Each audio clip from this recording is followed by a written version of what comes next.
ವಿದೇಶಾಂಗ ಸಚಿವರು ಇದ್ದಾರೋ ಇಲ್ವೋ, ನೀತಿ ಇದೆಯೋ ಇಲ್ವೋ, ಪ್ರಧಾನಮಂತ್ರಿಯವರು ಹೋಗ್ಬಿಟ್ಟು ವಿದೇಶದಲ್ಲಿ ರೀಲ್ಸ್ ಮಾಡೋಕ್ಕಿದ್ದಾರಾ, ಏನು ನೀತಿ ಮಾಡೋಕ್ಕಿದ್ದಾರಾ, ಅದೇ ಗೊತ್ತಾಗ್ತಾ ಇಲ್ಲ ನಮಗೆ. ಮತ್ತೆ ಅಮೆರಿಕ ಇರಾನ್ ಯುದ್ಧ ನಡೀತಾ ಇದೆ, ಮತ್ತೆ ಸಂಕಷ್ಟ. ಸೊ ಸೆಂಟ್ರಲ್ ಗೌರ್ಮೆಂಟ್ ಯಾವ ರೀತಿ ನಡ್ಕೋಬೇಕು ಅಂತ ಏನು ನೋಡಿ ಇವರೇ, ನಮ್ಮ ದೇಶದ ವಿದೇಶಾಂಗ ನೀತಿ ಡೊನಾಲ್ಡ್ ಟ್ರಂಪ್ ಅವರಿಗೆ ಅಡ ಇಟ್ಟು ಬಂದಿದ್ದಾರೆ ಆಗಲೇ. ಹೋದ ಬಾರಿನೇ ನಮ್ಗೆ ಏನೇನು ಸಂಕಷ್ಟ ಎದುರಾಯಿತು ನಿಮ್ಗೆ ಗೊತ್ತಿದೆ.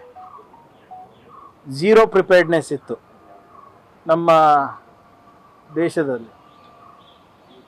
ಯಾವ ರೀತಿ ಇಂಧನ ಸಚಿವರು ದಾರಿ ತಪ್ಪಿಸಿದ್ರು ಪಾರ್ಲಿಮೆಂಟ್ನಲ್ಲಿ, ಅದು ಕೂಡ ಇದು ಇದೆ.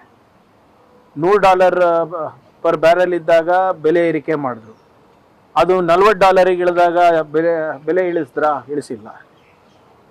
ನಮ್ಮ ವಿದೇಶಾಂಗ ಸಚಿವರು ಇದ್ದಾರೋ ಇಲ್ವೋ, ನೀತಿ ಇದೆಯೋ ಇಲ್ವೋ, ಪ್ರಧಾನಮಂತ್ರಿಯವರು ಹೋಗ್ಬಿಟ್ಟು ವಿದೇಶದಲ್ಲಿ ರೀಲ್ಸ್ ಮಾಡೋಕ್ಕಿದ್ದಾರಾ, ಏನು ನೀತಿ ಮಾಡೋಕ್ಕಿದ್ದಾರಾ, ಅದೇ ಗೊತ್ತಾಗ್ತಾ ಇಲ್ಲ ನಮಗೆ.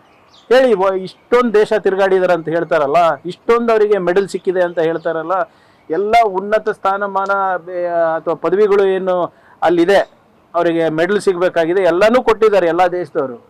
ನಮಗೇನು ಲಾಭ ಆಯಿತು? ಭಾರತೀಯರಿಗೇನು ಲಾಭ ಆಯಿತು? ಅದು ಈ ಬರೇ ಅದಾನಿ ಅಂಬಾನಿ ಬಿಸ್ನೆಸ್ ಹೆಚ್ಚಿಸಕ್ಕೆ ಇವ್ರು ಹೋಗ್ತಾ ಇದ್ದಾರೆ ಹೊರತು ನಮ್ಗೆ ಇಲ್ಲಿವರೆಗೂ ಯಾವುದೇ ಲಾಭ ಕಾಣಿಸ್ತಾ ಇಲ್ಲ. ತಮ್ಗಾನ ಸಿಕ್ಕಿದ್ರೆ ನಮ್ಗೆ ಹೇಳಿ.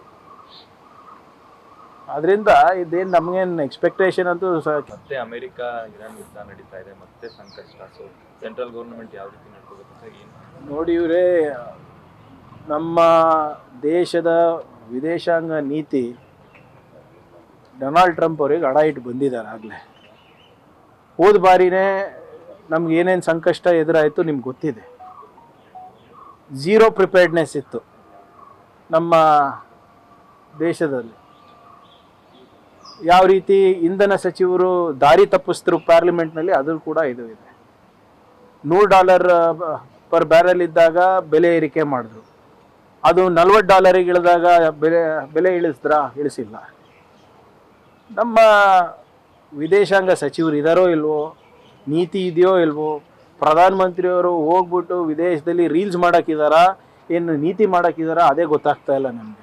ಹೇಳಿ, ಇಷ್ಟೊಂದು ದೇಶ ತಿರುಗಾಡಿದಾರೆ ಅಂತ ಹೇಳ್ತಾರಲ್ಲ, ಇಷ್ಟೊಂದು ಅವರಿಗೆ ಮೆಡಲ್ ಸಿಕ್ಕಿದೆ ಅಂತ ಹೇಳ್ತಾರಲ್ಲ, ಎಲ್ಲ ಉನ್ನತ ಸ್ಥಾನಮಾನ ಅಥವಾ ಪದವಿಗಳು ಏನು ಅಲ್ಲಿದೆ, ಅವರಿಗೆ ಮೆಡಲ್ ಸಿಗಬೇಕಾಗಿದೆ, ಎಲ್ಲನೂ ಕೊಟ್ಟಿದ್ದಾರೆ ಎಲ್ಲ ದೇಶದವರು. ನಮಗೇನು ಲಾಭ ಆಯಿತು? ಭಾರತೀಯರಿಗೇನು ಲಾಭ ಆಯಿತು? ಅದು ಈ ಬರೇ ಅದಾನಿ ಅಂಬಾನಿ ಬಿಸ್ನೆಸ್ ಹೆಚ್ಚಿಸಕ್ಕೆ ಇವ್ರು ಹೋಗ್ತಾ ಇದ್ದಾರೆ ಹೊರತು ನಮ್ಗೆ ಇಲ್ಲಿವರೆಗೂ ಯಾವುದೇ ಲಾಭ ಕಾಣಿಸ್ತಾ ಇಲ್ಲ. ತಮ್ಗಾನ ಸಿಕ್ಕಿದ್ರೆ ನಮ್ಗೆ ಹೇಳಿ. ಅದರಿಂದ ಇದೇನು ನಮಗೇನು ಎಕ್ಸ್ಪೆಕ್ಟೇಷನ್ ಅಂತೂ ಕೇಂದ್ರ ಸರ್ಕಾರದಿಂದ ಇಲ್ಲ.